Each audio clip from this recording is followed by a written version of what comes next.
the Heralds of the Gospel, a new congregation that was founded after the year 2000, they have released two videos, one in English and one in Italian, about their problems that they've been experiencing in the last eight years.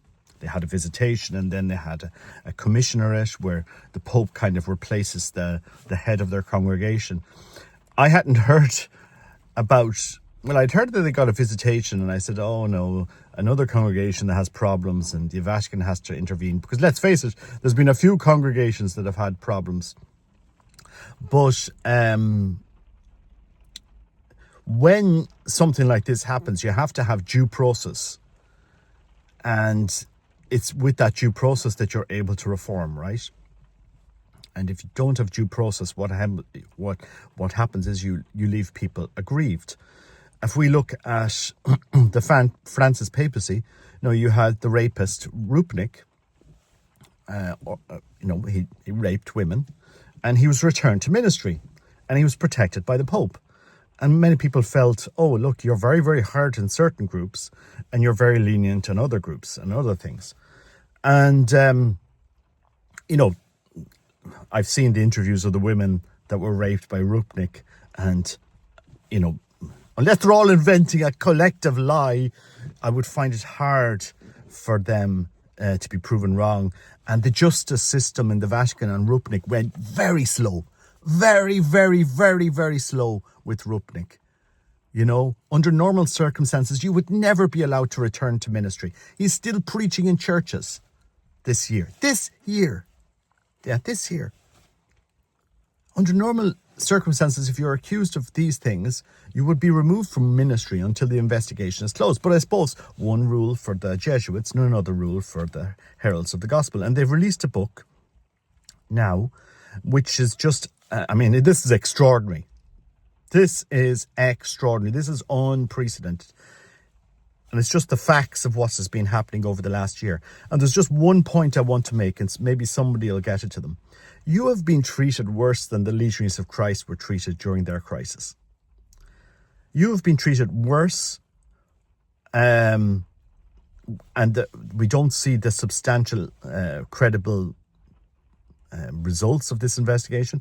When the Legionaries of Christ were investigated, after Pope Benedict became Pope, and, they had to change their constitutions and change their structures, they were helped by the church. They were helped. The church didn't say you can have no ordinations, you can't have new professed members that I'm aware of, maybe for a short period of time, but they continue to have ordinations every year. And the church walked with them, helped them, supported them, completely changed their constitutions, guided them, etc., etc. That's what the church should do. With the Heralds of the Gospel, they've put them in a cold storage. You can't profess, you can't have new ordinations. You're sending a message now. Is the Vatican sending a message? These Heralds of the Gospel have a worse situation than the Legionaries of Christ did, because we're going to treat them with a different standard here. Like, guys, what's going on here in the church? And then our leaders complain about polarization. Do you not understand where this polarization came from? When you have, after Vatican II, the priests getting rid of the habit, nuns getting rid of the habit, felts and guitars and all of this. Do you not think that extreme drove another extreme in the church? And those liberals leave no spiritual children, no disciples. Do you know what I mean? And if the church cannot have personal vendettas that override the normal workings of church justice and the church rules, because that book shows a double standard. That book sends a message that the Vatican views the Heralds of the Gospel in a worse state than the Legionaries of Christ were, and the Legionaries of Christ were in a very bad state. A very bad state. And yet the church helped them.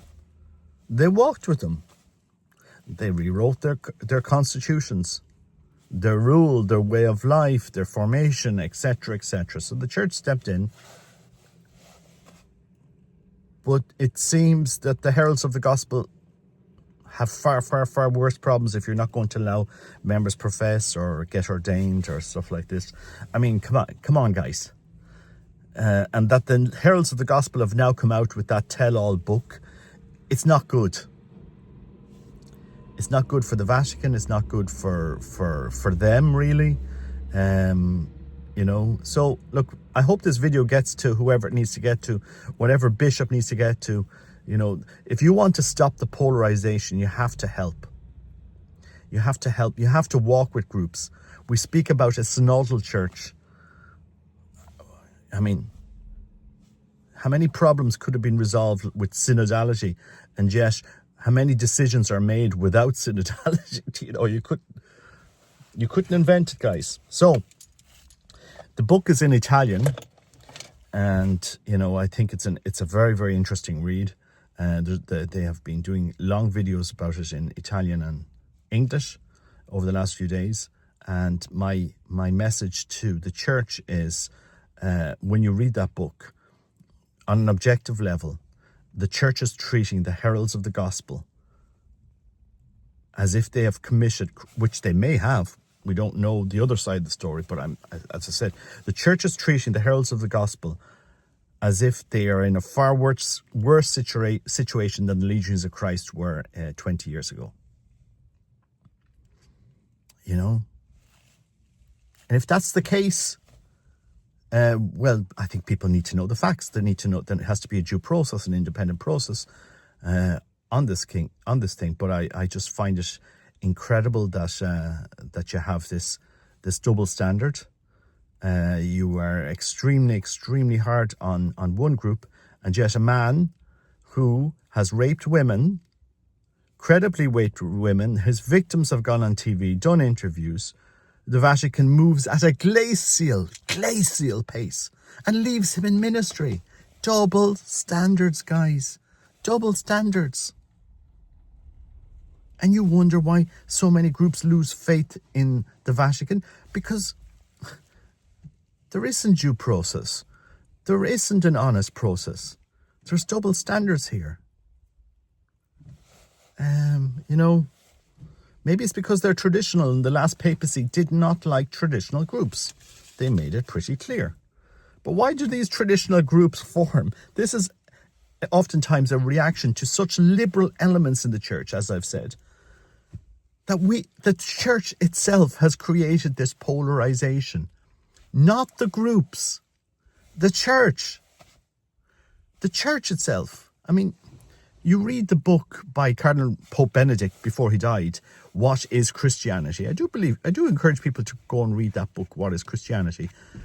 And Pope Benedict is actually saying the problem out itself. Like, guys, what have we done here? What has been allowed to happen in the church? And then, because of this polarization, we criticize one side of the polarization without due justice for them. The church needs to wake up. Our leadership need to wake up. The polarization needs to stop if you want to preach the gospel, which desperately needs to be preached. That's why I'm giving this message. Anyway, God bless you. Take care. Bye-bye.